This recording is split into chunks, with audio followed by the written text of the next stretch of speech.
Hello students, এর আগে আমরা অ্যাডভার্বের ক্লাসিফিকেশন নিয়ে একটা ক্লাস করেছি। আজ আমরা অ্যাডভার্বের ফরমেশন অফ অ্যাডভার্ব বা কীভাবে অ্যাডভার্ব ফর্ম করা হয় সেই নিয়ে তোমাদের সাথে আলোচনা করব।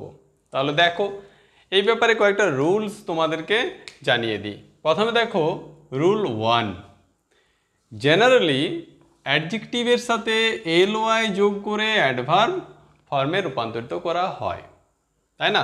কি বললাম? অ্যাডজেক্টিভের সাথে এলওয়াই যোগ করে অ্যাডভার্ব ফর্মে রূপান্তরিত করা হয়। যেমন দেখো ক্লেভার, এটা একটা কিন্তু অ্যাডজেক্টিভ, এটা অ্যাডজেক্টিভ, আর এলওয়াই যোগ করে কি হয়েছে? অ্যাডভার্ব। দেখো ক্লেভার সাথে এলওয়াই যোগ হয়ে অ্যাডভার্ব হয়েছে। এ দেখো এলওয়াই যোগ হয়েছে। পরেরটাও লক্ষ্য করো, wise, wisely, kind, kindly, foolish, foolishly, quick, quickly. এছাড়াও আরও কয়েকটা দেখে নাও, beautiful, beautifully, careful, carefully, careless, carelessly, sad, sadly এবং অনেস্ট, অনেস্টলি। তাহলে এক্ষেত্রে রুলসটা কি বললাম? সাধারণত অ্যাডজেক্টিভের সাথে এলওয়াই যোগ করে অ্যাডভার্ব ফর্মে ট্রান্সফর্ম করা হয়। এরপর দেখো যে 2 নম্বর রুলস, সেটাই কি হচ্ছে। আর একটা জিনিস তোমাদেরকে জানিয়ে দিই, এগুলো প্রত্যেকটাই কিন্তু adverb of manner, adverb of manner, ঠিক আছে?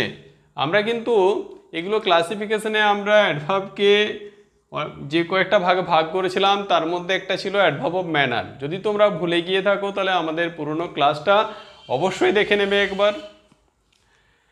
এবার দেখো অ্যাডজেক্টিভের শেষে যখন ওয়াই থাকবে, খেয়াল করো, শেষে যখন ওয়াই থাকবে এবং ওয়াই এর আগে যদি কনসোনেন্ট থাকে, তাহলে ওই অ্যাডজেক্টিভকে অ্যাডভার্বে পরিণত করার সময় ওয়াইকে আইয়ে পরিবর্তন করতে হবে এবং তারপর এলওয়াই যোগ করতে হবে।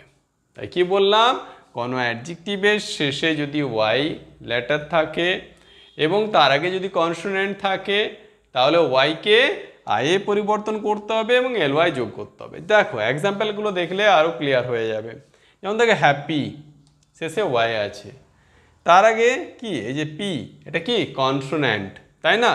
তাই যেহেতু কনসোন্যান্ট আছে, দেখো ওয়াই আই এ কনভার্ট হয়ে গেছে এবং এলওয়াই যোগ হয়েছে তারপর, তাই না?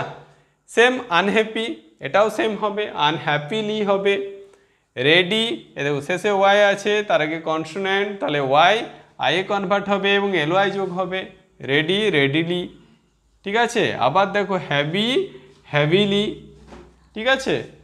তাহলে তোমরা রুলসটা মনে রাখবে। এরপর চলে আসি পরের রুলসে।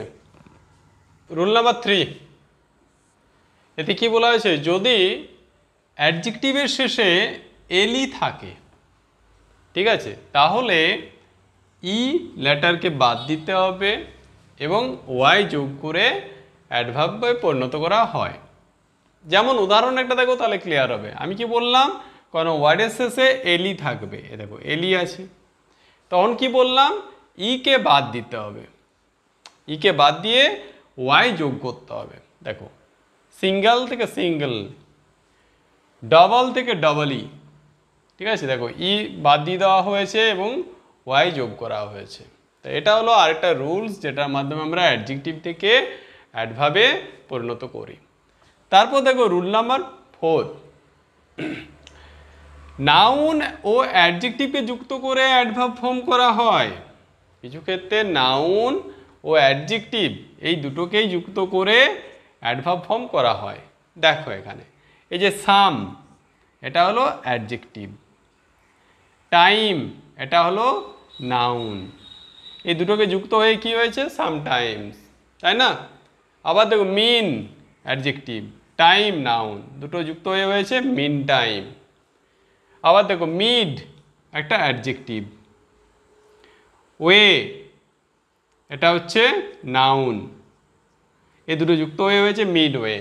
সেম মিন হোয়াইল, তা বুঝতে পারছো, নাউন আর অ্যাডজেক্টিভ যুক্ত হয়ে কি হচ্ছে, অ্যাডভার্ব গঠন করা হয়। তারপর দেখো রুল নাম্বার 5, কিছু নাউনের আগে জাস্ট এ যুক্ত করে অ্যাডভার্বে পরিণত করা হয়। যেমন দেখো ফুট একটা নাউন, ফুটের আগে এ যোগ করে দেওয়া হয়েছে, কি হয়েছে দিয়ে, a foot.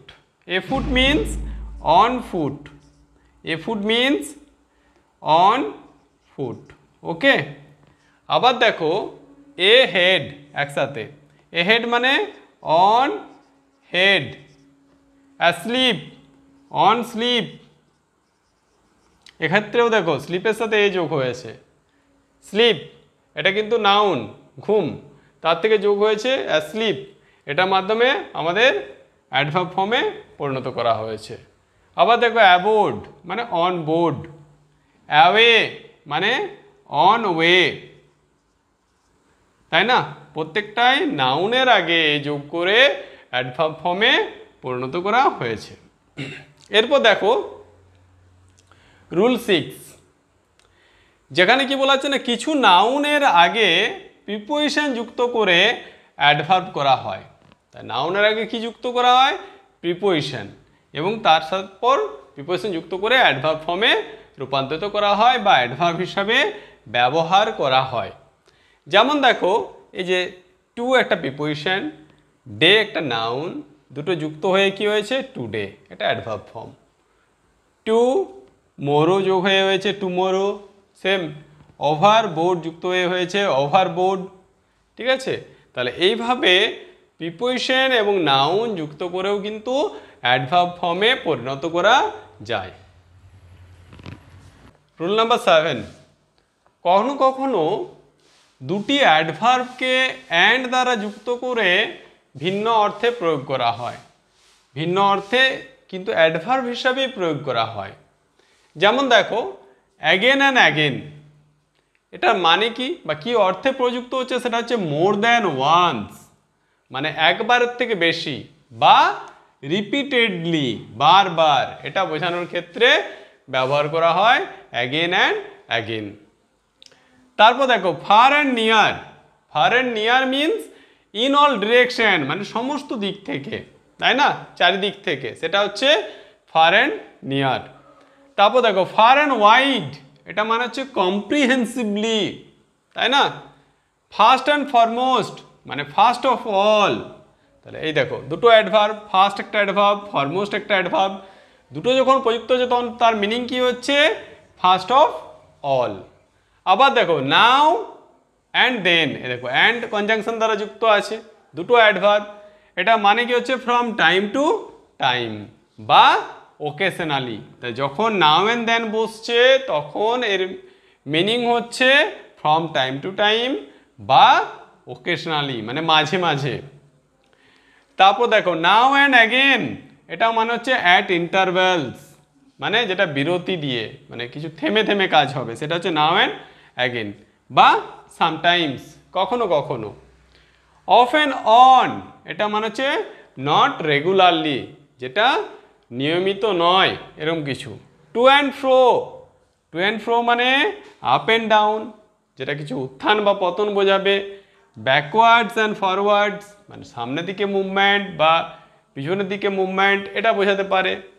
Over and above, এটা মানে হচ্ছে ইন অ্যাডিশন টু, মানে কোনো কিছুর সাথে যুক্ত, বিসাইডস মানে তাছাড়াও, বা অ্যাজ ওয়েল অ্যাজ, সেটা সমেত, তাই না। এই সমস্ত এইভাবে আরও অনেক এক্সাম্পল আছে, যেগুলো আমি তোমাদেরকে পরে যখন প্র্যাকটিস সেট করাবো তখন কিন্তু সেগুলোর ব্যবহার পাবে তোমরা। রুল নাম্বার 8, এক্ষেত্রে কিছু অ্যাডভার্ব আছে, যেমন হিয়ার, দেয়ার, হোয়ের, হিদার, হেন্স। এই অ্যাডভার্বগুলোর সাথে প্রিপোজিশন, ডিফারেন্ট প্রিপোজিশন যুক্ত হয়ে এরা কিন্তু ডিফারেন্ট মিনিং এক্সপ্রেস করে, এবং এই প্রিপোজিশন যুক্ত হওয়ার পরেও তারা অ্যাডভার্ব হিসাবে ব্যবহৃত হয় সেন্টেন্সের মধ্যে, তাই না। যেমন দেখো হিয়ার আফটার, হিয়ার তার সাথে আফটার যুক্ত হয়েছে, herein, hereto, hereof, hereabout, hereupon, hereby বা হিয়ার অ্যাট। এগুলো দেখো ব্যবহার হয়েছে। আবার দেখো দেয়ারের সাথে therein, thereto, thereat, thereafter, therefrom মানে সেখান থেকে, বা দেয়ার আফটার মানে তারপর থেকে। আমি আর মানেগুলো বলছি না। Therewith, thereby, thereof. Okay. Whereabout, এ দেখো হোয়ারের সাথে যুক্ত হয়েছে about. Wherein, whereto, wherefore, whereat বা হোয়ার অন। এগুলো প্রত্যেকটাই দেখো এই যে হোয়ার অ্যাডভার্ব, এটা একটা প্রিপোজিশন যুক্ত হয়েছে, ডিফারেন্ট প্রিপোজিশন যুক্ত হয়েছে এবং একটা ডিফারেন্ট মিনিং এক্সপ্রেস করছে, তাই না? এরপরে দেখো হেন্স ফোর্থ মানে এরপর থেকে বা এখান থেকে। হেন্স ফরওয়ার্ড মানে এখান থেকে সামনের দিকে, তাই না? দেন্স ফোর্থ মানে সেখান থেকে। দেন্স ফরওয়ার্ড সেখান থেকে, ওই একই মিনিং, সেখান থেকে। হিদার টু, দিদার টু। দেখো এগুলো সমস্তই এক একটা অ্যাডভার্ব আরও একটা প্রিপোজিশনের সাথে কম্বাইন্ড হয়েছে এবং তারা অ্যাডভার্ব হিসাবে সেন্টেন্সের মধ্যে ব্যবহার হচ্ছে উইথ ডিফারেন্ট মিনিং। ঠিক আছে? তাহলে আমরা ঠিক এইভাবে ডিফারেন্ট উপায়ে আমাদের বিভিন্ন অ্যাডভার্ব ফরমেশন করা হয়। ঠিক আছে? এছাড়া আরও কতগুলো রুলস আছে যেগুলো পরে তোমাদের সাথে আলোচনা করব। আজ এই পর্যন্তই। তোমাদের ক্লাসটা ভালো লাগলে অবশ্যই লাইক করবে এবং তোমাদের মতামত কমেন্টে জানাবে এবং তোমরা অবশ্যই চ্যানেলটা সাবস্ক্রাইব করে নেবে এবং তোমাদের পরিচিতদের মধ্যেও শেয়ার করে নিতে পারো, যাতে তারাও আমাদের এই যে ক্লাসগুলো, যেটা রেগুলার ক্লাস দেওয়া হচ্ছে, সেই ক্লাসগুলোর বেনিফিটটা তারা পেতে পারে এবং তাদের যে সামনে পরীক্ষাগুলো আসছে সেই পরীক্ষাতে তারা কিছুটা হলেও উপকৃত হতে পারে। যেমন ধরো ডাব্লিউপি, কেপি, পিএসসি বা এসএসসির যে এক্সামগুলো, সিজিএল বা আদার্স, বা আমাদের স্কুল সার্ভিস কমিশনের যে exam group C, group D notification হয়েছে, সেগুলোতেও কিন্তু তোমরা অবশ্যই করে বেনিফিট পাবে।